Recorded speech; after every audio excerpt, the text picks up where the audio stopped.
As our world's energy demands soar, the future depends on revolutionary ideas. Today, we are exploring the game-changing technologies that could power tomorrow and redefine what's possible. Welcome to our first episode of the year, and of the 11th season of Science and Futurism with Isaac Arthur, bringing you a weekly glimpse of our crazy and awesome future since 2014. If you're new here, I am your aforementioned host, Isaac Arthur. I am a physicist by training and a third-generation sci-fi geek. And something we do a lot here is try to use science fiction concepts and ideas to explain real-world ideas and technologies, from the near future to times so distant even the stars themselves are but a memory. Our focus for today is upcoming energy technologies, and that will be everything from tomorrow's tech to those that might generate power at the end of the universe. You can see a list of those subtopics up on the screen, and feel free to jump directly to the topics of interest to you. But we cover a lot of topics, from aliens and megastructures to artificial intelligence and cybernetics, and the civilizations that might arise around them or through them. Space is one of our biggest focuses, and I have the honor of being the recipient of both the National Space Society's Excellence Award and Pioneer Award, an honor I share with Elon Musk, Kip Thorne, John Glenn, Ray Bradbury, Jared Isaacman, and many more folks who deserve the honor a lot more than I. I am also the president of the NSS since 2022, which still humbles and shocks me at times.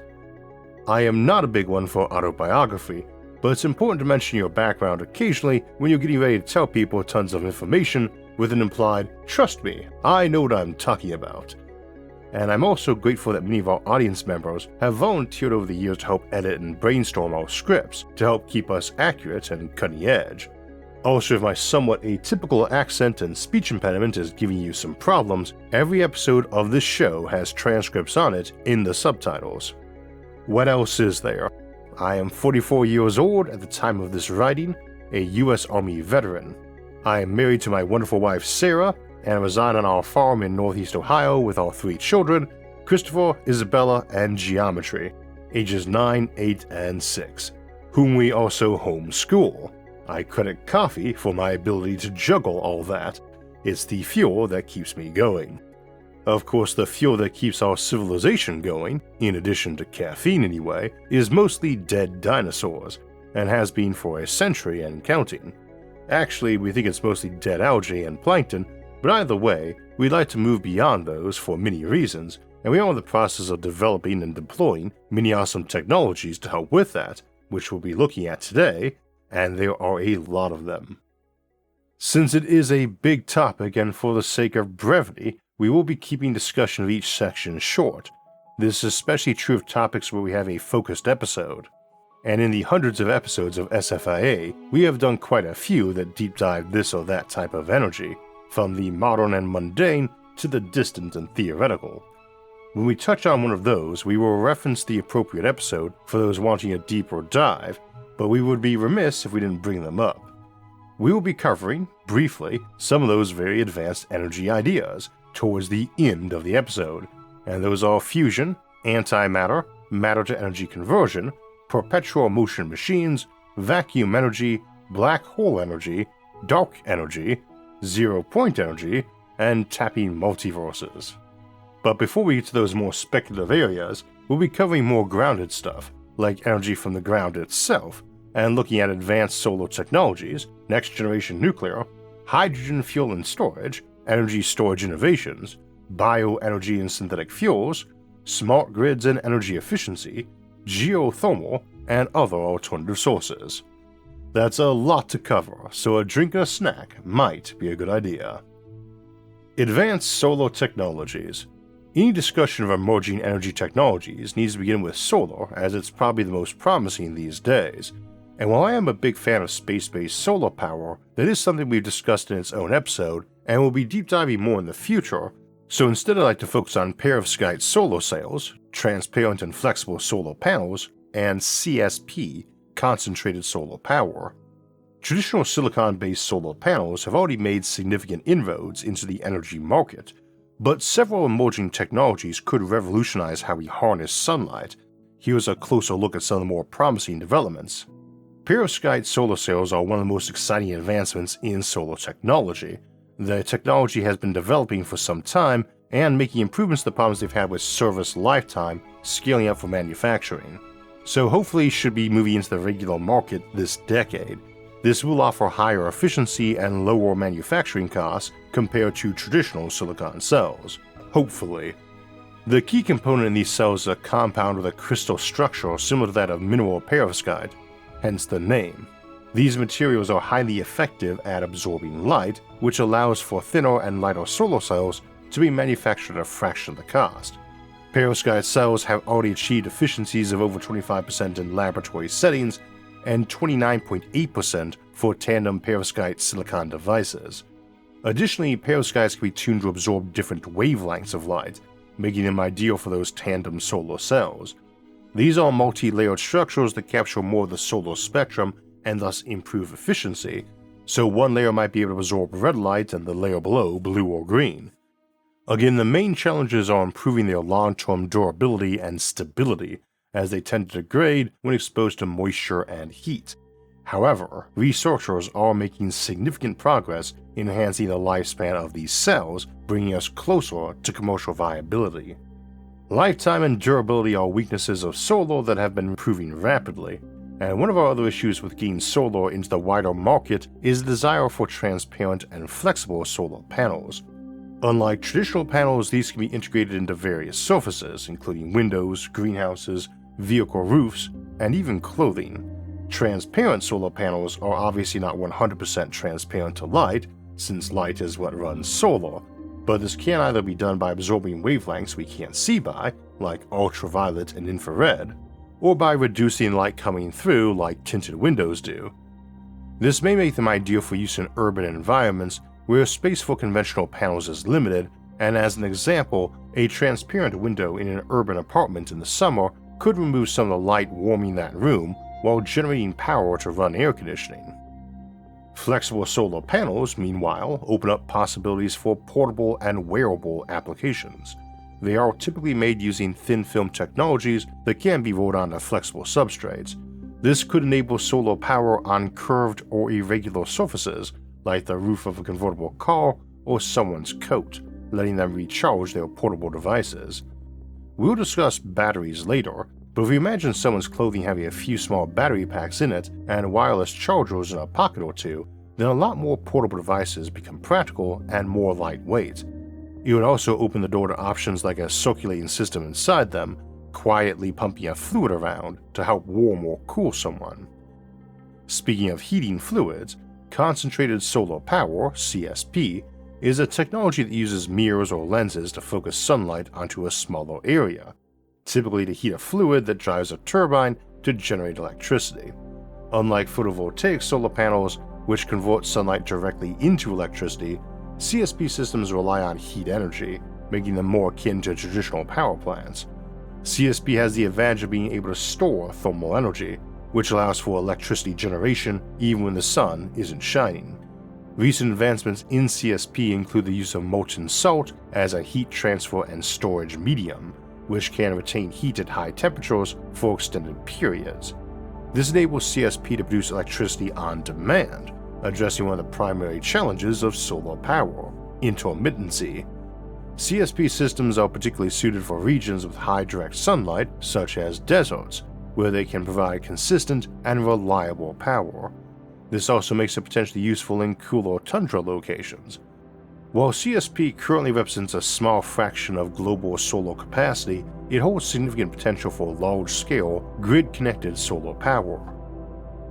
Next-generation nuclear. We can't discuss emerging technology without looking at fission or fusion, but we did an episode looking at developments in fusion technology just a couple months back, so we will bypass that today, beyond noting that while fusion is still a ways off commercially, huge amounts of progress have been made on the basic technology in the last decade, and there's a lot of room for optimism on fusion.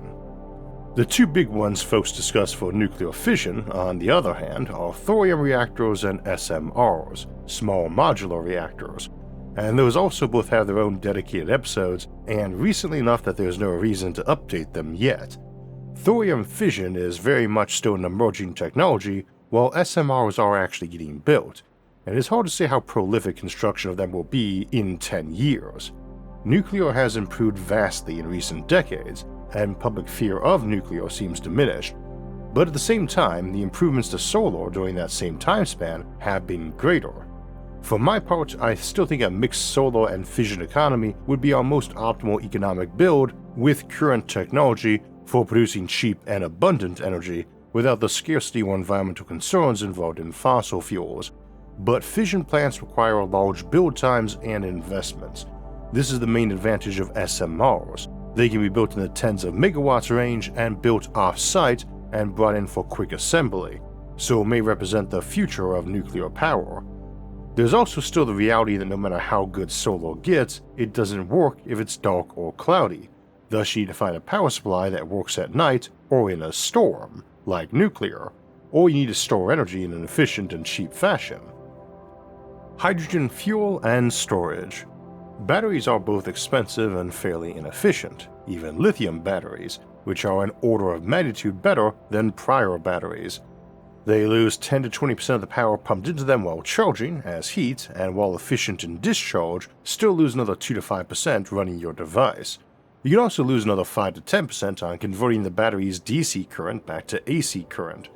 So the moment you opt to store power from something like wind or solar, rather than send it directly to people's homes or appliances, you're losing somewhere between an eighth to a third of your energy.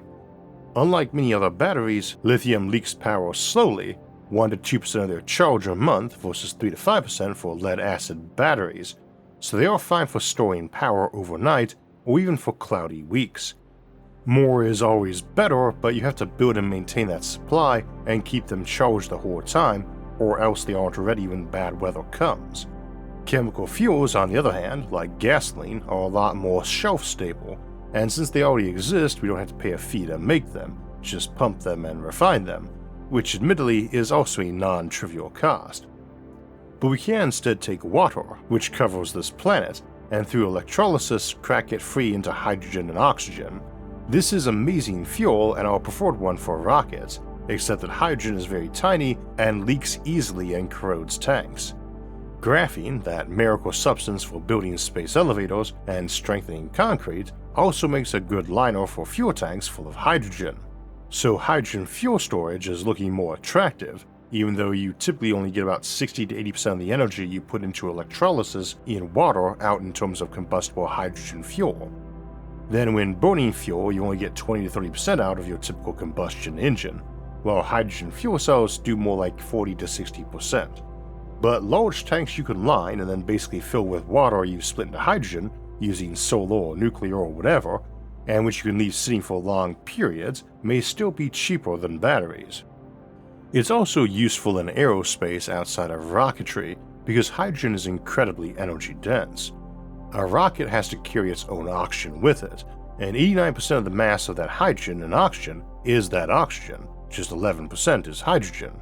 Batteries are even heavier in terms of energy density, a megajoule a kilogram or less, compared to dozens of megajoules a kilogram for most chemical fuels we use. We don't care about weight for stationary energy storage sites for our power grid, and honestly it's not too big a deal even for automobiles, but weight is a big deal in aerospace, and planes and jets don't need to carry their oxygen like a rocket does, they can just breathe in the air. So all they need to carry is hydrogen, which has an energy density of 142 megajoules a kilogram as a combustible fuel, and 120 megajoules per kilogram when used as a fuel cell, both more than 100 times the density of even the best lithium battery. Incidentally, if you're not clear on what hydrogen fuel cells do compared to hydrogen combustion, both operate by combining hydrogen and oxygen into water, but the fuel cell does it by electrochemical reaction rather than by combustion. Within the fuel cell, hydrogen atoms are split into protons and electrons. The electrons flow through an external circuit to generate electrical power, while the protons move through an electrolyte to recombine with oxygen. There may be one type of energy and energy storage that ends up totally dominating, but at the moment things seem to be developing toward a fairly wide mixture of options for both that would vary by location. Both are excellent fuels for vehicles, easily beating out even gasoline for driving an engine, assuming you've got an abundant and cheap hydrogen production and storage process. Achieve both and you have a renewable, carbon-free energy supply that would increase vehicle mileage over what an equal weight of gas or batteries permit. And efficiency always goes up if your fuel weighs less for the same energy, since you have to push that fuel around till you use it, burning up more fuel. Whether by fuel cell or combustion, you could use nuclear and solar during sunny days to produce hydrogen for storage with your surplus. You can throttle a nuclear reactor, though depending on design it's fairly slow, a few percent a minute being on the fast end, and we usually run them at continuous levels as our baseload power providers. In a mixed solar and nuclear economy, you might throttle your nuclear during sunny weeks or aim for doing your maintenance in those periods. Regardless, when night or storms come, your nuclear is still going at full capacity and generally power demand goes down. People use less power at night, and even in storms the demand for cooling drops. You cover your gap with that hydrogen since it is relatively light compared to batteries. You can have pipelines, ships, rail, or tanker trucks moving hydrogen from spots with a surplus to those running a deficit. And these might be temporary surpluses or deficits based on weather, season, or equipment failure. Or you might have regions that were advantaged on solar or nuclear power production and regularly overproduced to ship to places that ran temporary or even regular deficits. This again is also likely running your vehicles at this point too. Fundamentally, this technology is dependent on how good we can get at cheaply storing hydrogen gas, and again, graphene looks very promising here, but also looks promising for battery technology for enhancing energy density, battery lifetime, and charging and discharging rates. Needless to say, improvements in recycling batteries or manufacturing them cheaper will help with battery storage costs, but a graphene-enhanced battery contrasted to a graphene-lined fuel tank is an example of how, ironically, improvements in one technology can make it profitable only to be undone because of an improvement in a rival technology that made it even better. This happens a lot in energy technologies, where they've all been making massive improvements and often revolutionary changes that people spent decades of brilliant and hard work on, but come to naught because other people's brilliant work improves some other tech too. All I can say on that issue is that if you're going to have a problem, being blessed by too much clever innovation in too many areas is the kind of problem we want to have. Energy storage innovations. There are a lot of other technologies besides hydrogen or lithium batteries we can use for storing energy. Molten salts, solid-state batteries, flow batteries, compressed air, and liquid air are some of the most promising options. Molten salt storage. Molten salt energy storage is often used in conjunction with concentrated solar power plants, where sunlight heats salt to high temperatures, allowing it to store thermal energy. This stored heat can then be used to generate electricity even when the sun is not shining. Molten salts are cost-effective and can retain heat efficiently over long periods, making them well suited for large-scale energy storage, particularly for renewable energy sources that need to bridge gaps in power production. The name tends to imply something volcanic, but while they can be big, you could have units no larger than a water heater and no more dangerous. Solid-state batteries. Solid-state batteries replace the liquid or gel electrolyte found in traditional batteries with a solid electrolyte, which can improve safety and energy density. These batteries are less prone to leakage, fire, and thermal runaway, making them particularly appealing for electric vehicles. Solid-state batteries can potentially offer faster charging times and longer lifespans than lithium-ion batteries, though they are still in the developmental phase and face challenges in terms of cost and scalability. Flow batteries.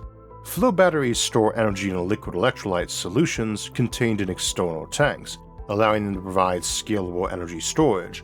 The energy capacity of a flow battery is determined by the size of the tanks, which makes them ideal for large-scale storage applications. They are particularly well suited for grid storage because they can discharge for extended periods and have long cycle lives, but their relatively low energy density means they are less suited for portable applications. Compressed air energy storage, CASE. CASE systems store energy by using electricity to compress air, which is then stored in underground caverns or large storage tanks. When energy is needed, the compressed air is released, heated, and used to drive a turbine to generate electricity. The basic technology is similar to the air compressors many of us use for running tools. CASE is advantageous for grid-scale storage due to its potential for large storage capacity and relatively low cost, though it requires specific geological conditions for underground storage and has relatively low round-trip efficiency. Liquid Air Energy Storage, LACE.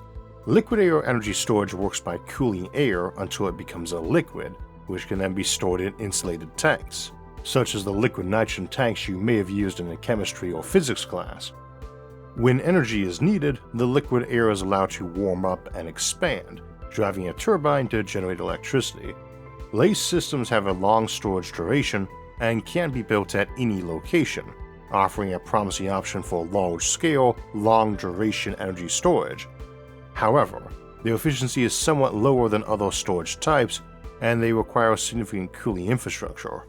Each of these technologies offers unique benefits and trade-offs, making them suitable for different applications and storage needs, as well as certain locations or industrial sectors, particularly in the integration of renewable energy into the grid and improving energy resilience. Speaking of the importance of air, in my next video of the Fermi Paradox series, we dive into the role atmospheres play in shaping the emergence and survival of intelligent life, and how they may answer why the stars remain silent. Could the key to solving the Fermi Paradox be hiding in plain sight, drifting in the air of distant worlds? While you're at it, I want to suggest checking out Faithless, a Sojourn story, a feature-length audio drama. Follow Castian Vadrak, a former Inquisitor turned fugitive heretic, as he uncovers the ancient truths in the Sojourn universe, featuring an awesome cast of voice actors, including Emma Gregory, who some of you may remember as Inquisitor Amberly Vale from the excellent Caiaphas Cain audio dramas. Sojourn Faithless is an unprecedented audio cinematic experience. All previous series and videos are exclusive to Nebula for less than $3 a month. All exclusive content that is now streaming on Nebula, where all SFIA episodes air early and ad-free, alongside tons of exclusive content from myself and other creators. Sign up at go.nebula.tv/IsaacArthur using my code IsaacArthur to get 40% off an annual membership. That's less than $3 a month, and you'll be directly supporting this show. Nebula also offers lifetime memberships and gift cards, so you can share exclusive content like Faithless and SFIA's monthly specials with friends and family. And now, back to the future. Bioenergy and synthetic fuels. Another way to store energy is to take sunlight and put it in a plant, then turn that plant into fuel. And biofuels remain a good operation for generating portable fuel supplies as a rival to gasoline. Gains in this technology are mostly about finding or creating better biofuel crops, better growing techniques, or improving manufacturing costs. Fundamentally, biofuels are not very efficient compared to solar panels, or energy dense compared to hydrogen or fossil fuels, and so I tend to think they can only work where we are taking advantage of growing or harvesting them where we wouldn't put solar panels or farms. We won't spend too much time on this topic, but algae-based biofuels remains a promising one in my opinion, since we could farm it on the near-dead stretches of deep ocean out from the coast. We discussed oceanic farms more in our recent Ocean Habitats episode, so see that episode for why and how we could do that. So too, waste-based energies, like harvesting a landfill for power, is an example of how you can take the expensive process of getting rid of waste and instead produce energy off it. Smart grids and energy efficiency. Speaking of waste, a lot of gains can be made by just limiting waste and improving efficiency, and that's where smart grid and artificial intelligence can help us a lot. Smart grids and energy efficiency technologies help optimize electricity generation, distribution, and consumption, reducing waste and improving reliability. By using sensors, advanced metering, and real-time data analytics, smart grids can monitor and adjust energy flows to better match demand. Artificial intelligence, AI, further enhances this by predicting demand patterns, identifying inefficiencies, and integrating renewable sources. Additionally, AI support demands response programs, where users reduce consumption during peak times, helping to lower the need for extra power. Together, smart grid and AI make energy use more adaptive, sustainable, and cost-effective. Geothermal and alternative sources. We discussed primary technologies like solar and nuclear and various storage and usage improvements, but there are many other possible power supplies. We'll get to the really high-tech and even scientifically dubious ones in a moment. But first, let's talk briefly about geothermal, tidal, and wind power, all of which we already have. Now, geothermal can include passive geothermal and help control heating and cooling costs, and this technology relies mostly on improvements to digging, drilling, or excavating, in tandem with superior piping systems in terms of cost and lifetime. All of these have seen, and will continue to see, big improvements, so incorporating passive geothermal into homes in the future may grow much cheaper and easier. But we also have advanced geothermal systems that represent a significant advancement in geothermal energy, enabling access to heat stored deep beneath the Earth's surface in areas beyond traditional geothermal hotspots. Unlike conventional geothermal, which relies on naturally occurring hot water or steam, EGS can generate electricity by injecting water into hot, dry rock formations and then extracting the heated water. This process effectively expands geothermal energy's reach to a broader range of locations, allowing for more widespread adoption. Recent advancements in drilling and fracturing technologies have improved the efficiency and feasibility of EGS, making it a promising option for scalable, baseload renewable energy. That's Earth, but how about water? Ocean-based tidal and wave energy harnesses the predictable movements of tides and the kinetic power of waves to generate electricity, offering a consistent and renewable energy source. Recent developments in underwater turbines and wave energy converters have improved the efficiency and reliability of capturing this energy. Tidal and wave energy systems can be particularly valuable for coastal regions as they provide a steady supply of power and are less variable than solar and wind. While still in the early stages of commercialization, advancements in these technologies are making ocean energy a more viable contributor to the renewable energy mix. We also have air-powered kite and high-altitude wind energy systems that use tethered kites or airborne wind turbines to access stronger and more consistent winds found at higher altitudes. These systems can generate more power than traditional ground-based wind turbines by reaching altitudes where winds are both faster and more constant. Airborne turbines or kites, equipped with small generators, convert wind energy into electricity and transmit it down through their tethers. Needless to say, the same technologies that might make space elevators possible for transport of cargo and electricity would make these work much better. You might also be able to then place them far above where birds fly. This approach also requires less material and land than conventional wind farms, which makes it a cost-effective and versatile solution for expanding wind energy in areas where traditional wind turbines might be impractical. That's all major technologies that appear plausibly on the horizon for the next decade, or maybe a generation or two for things like fusion. Let's finish today by briefly exploring some far further horizon technologies, though of course, we might only be one clever Einstein or Da Vinci away from any of these being constructed tomorrow. Black hole energy. Black hole energy technologies were topics of 2 episodes last year, the first looking at using larger black holes, where energy is harvested by dropping matter into them and generating up to 20 to 40% matter to energy conversion, more than an order of magnitude better than fusion and 2 orders better than fission, and nearly 1 billion times better than chemical fuels. And this is a fairly low-tech if brute force approach to power generation that mostly suffers from no black holes being near us. No advanced tech is needed except if you're trying to make those black holes yourself. The second was on the Kugelblitz black hole, which is more like a battery, and where you create very small black holes, atom-sized ones, and as they decay, gather their Hawking radiation for power. See those episodes for more details. Antimatter. Antimatter is a simple enough technology. When an antiparticle hits a regular particle, they annihilate and typically produce a pair of photons of very high energy gamma rays. which then hit other particles and heat them up so they either emit longer wavelengths a photovoltaic panel could absorb or heat water to turn a turbine. Using it is child's play. Storing and creating it is much harder. See our antimatter factories and uses episode for a deep dive on that. Matter to energy conversion.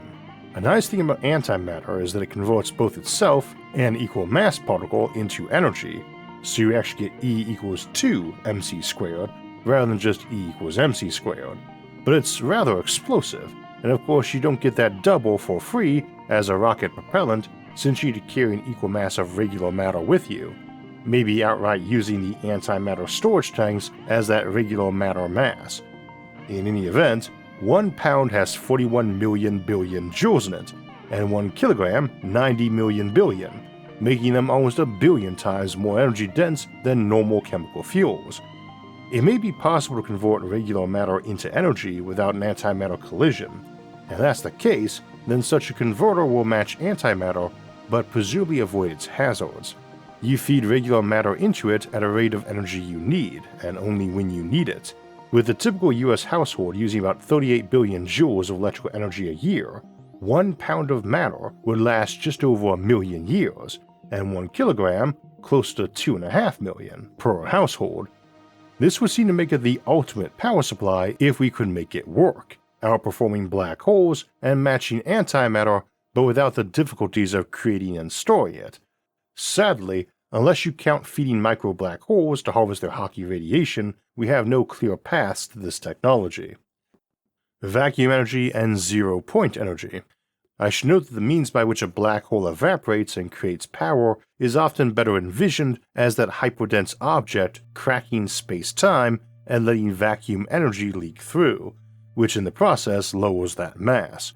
But we believe there is more energy in the true vacuum underneath this universe than all the matter and energy in it, and we discussed various means of tapping them in our episode Vacuum Energy and Zero-Point Energy, along with concerns that such technology might accidentally destroy a given region of the universe.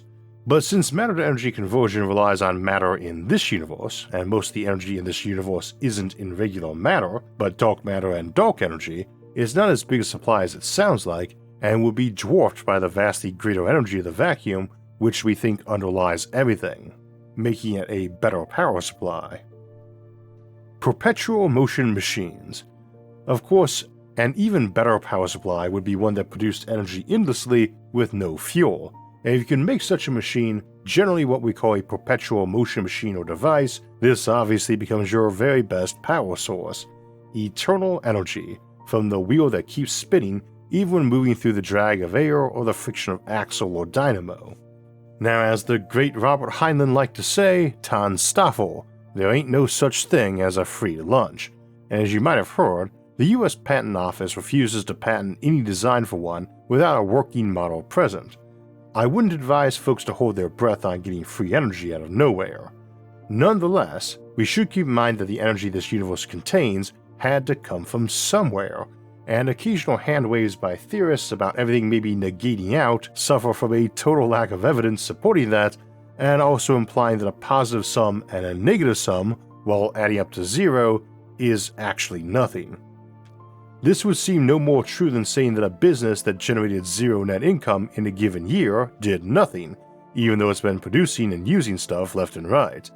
It's a philosophically and metaphysically dubious claim we discussed more in our episode on the Fermi Paradox and the Fine-Tuned Universe, though admittedly it's got exactly as much evidence for it as any of our other origin ideas, which is to say, none.